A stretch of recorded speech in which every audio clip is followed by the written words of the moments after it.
So this past weekend was a holiday weekend, Labor Day weekend. Most people get some nice time off, spend it relaxing. But myself, I was laboring.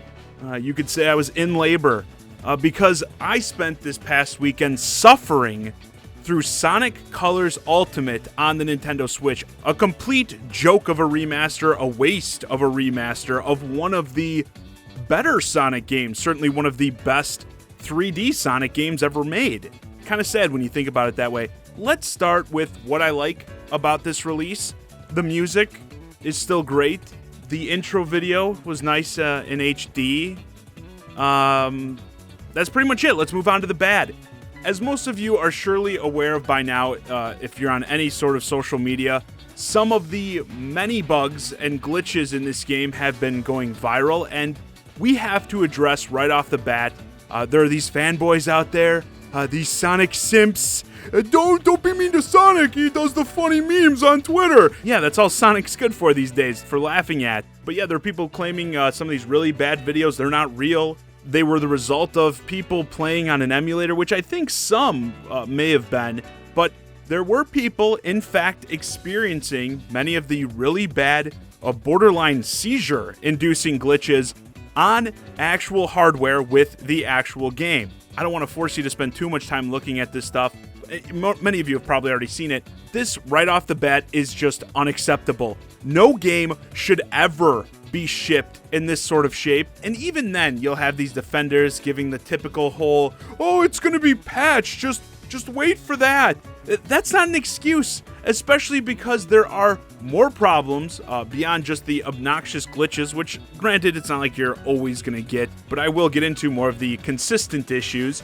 But in terms of the really bad stuff, this is an instance where, honestly, part of me wants to yell at Nintendo, not just Sega, because Nintendo let this game get approved, be sold on their system in this state. Seriously, I did that video a while back talking about the cesspool the eShop is turning into, just letting every piece of trash out there on it. It's almost as much of an embarrassment as Steam at this point, but never would I think I'd be talking about like a real game produced by a major studio that I throw into that company, but here we are. Just shameful. This might not end well. And it's not like this is some super demanding game. It ran on the Wii. Yeah, it's been remastered, but like they didn't do some massive overhaul from the original. There are plenty of way more demanding games that run much better on the Switch. I wanted to address that because I do see some people trying to make this a Switch hardware issue. Like, oh, well, the Switch is just such a piece of shit. It can't run Sonic Colors Ultimate. No. If the Switch can run the likes of Doom Eternal, The Witcher 3, it can run Sonic Colors Ultimate. Sonic Colors Ultimate. I wouldn't call this Sonic Colors mediocre. I think that would be an overstatement. And here's the thing. I'm sure these glitches are being worked out. I think some of it, by the time you see this video, some of these glitches may already be a thing of the past. But this game has more problems than that. Again, particularly on Switch. I am focusing on the Switch version. I didn't play the other versions, just to be clear. At least on the Switch, you've got obviously the lower resolution and a ton of frame rate issues, with the game frequently dropping frames. You combine those visual issues with the fact that this is a game about going fast, and you've got a bad time. There were several instances where I just wanted to look away from the screen. Like, I was getting a headache from watching this game in motion. Sure, in handheld mode, the resolution isn't going to be as much of a problem, but the frame rate stuff is still persistent. Sonic is something I'd put in the category alongside like FPS, where if the frame rate has issues, it can be a really rough experience just to even look at, which is very much the case here. I haven't played the Wii version in a long time, so I don't know how prevalent this stuff was, but like with things popping in and out, enemies not having like the right effects appear, going silent, when there should be like an audio cue. But even if that stuff was in the Wii version, this would be like the time to make it better. So again, that's not an excuse if these issues were from the Wii. Part of a remaster should be fixing the issues the original had. So I don't know if that a lot of that stuff, maybe some more experts could tell me, if there was a lot of those issues in the Wii version, but God, just what trash. It's so easy. This is a game that's already been made, guys. Come on. for Nintendo's weaker system. The Wii's basically a GameCube ran this game. And it's hard to not feel like this is almost a bit malicious. Like Sega knew what they were doing here. Of all the games to pull this crap with, they've got that Monkey Ball game coming out soon, which looks to be pretty good. I think people are legitimately excited about that. I have a feeling that's going to totally destroy this. They chose Sonic Colors to skimp on, like I said at the beginning, what is considered by many to be one of the best 3D Sonic games. And rather than going above and beyond to give fans the best version of this experience possible, it seems like what they chose to do is just cash in on that name value. With there being so much love for the original title, they knew they were going to be able to get a bunch of sales just off of that alone. I think it's likely they took advantage of players' affinity for the original and believe they could just ship this mess in this state.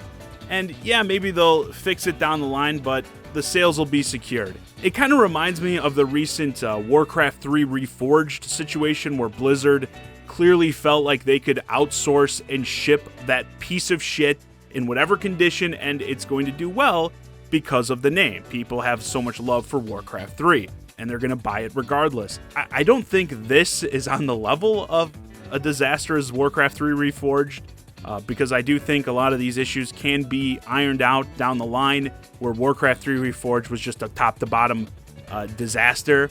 Cyberpunk is another one I would put in this category, with CD Projekt Red not cashing in necessarily on the Cyberpunk IP name, but their brand name. The name of CD Projekt Red, people just bought in assuming that was going to be an amazing game, and it had a disastrous launch, and they're still fixing the game.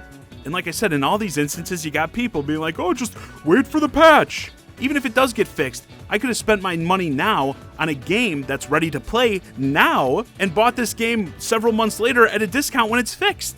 These multi-million, billion-dollar corporations, guys, they don't need you to defend them, to white knight for them. They did this to you too. They don't like you. I just don't get. I don't understand fanboys. I really don't. And in terms of comparisons for this Switch version, the main game I see getting brought up in terms of a comparison on the Switch console is Skyward Sword, which I get with both games being remasters that released recently, but I don't really like that comparison myself.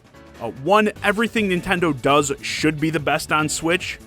It's their system, and they're not making multiple versions. There's only one version of Skyward Sword HD. It's on Nintendo Switch. This game has a PlayStation version, an Xbox version, a PC version.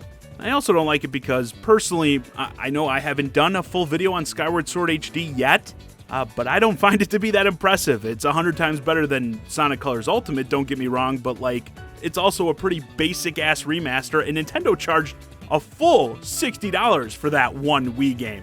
So it's kind of like, yeah, that better not have any issues. Myself, if we want to talk about comparisons, I'm still of the belief when I want to compare, a remaster, remake on Nintendo Switch in terms of quality as well as value, I still come back to the Crash and Spyro trilogies. I think those are the tippy top, the kings. Basically, remakes, okay? Not bare bones remasters of 3 games in each package that were also sold for a reduced price. It's also a third-party game, multiple versions. I'll compare that to Sonic Colors Ultimate all day. One Wii game, bare bones remaster, runs like trash, plays like shit. Terrible.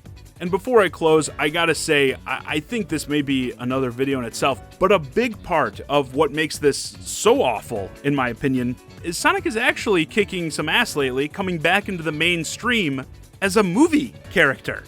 With the trademark of the vast majority of video game movies being that they suck, who would have ever thought we'd be in a position with a character like Sonic the Hedgehog, household name, and he's got the opposite problem of 99% of video game IPs.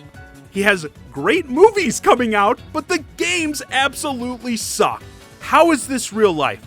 People are more hyped for the next Sonic movie than they're going to be for whatever comes next for the Blue Blur after this disaster of a release.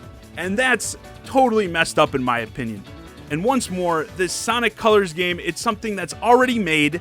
You want to talk about what should have been a layup, a game that people already like. It was already made. All you had to do is make the game mildly better, and you'd be getting praised from all over the place. But no, you somehow made it a worse experience. Like I said, shameful.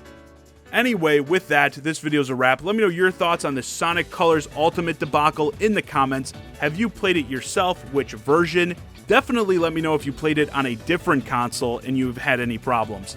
As always, I'm the Shy Guy, Johnny Zakari, and thanks for watching.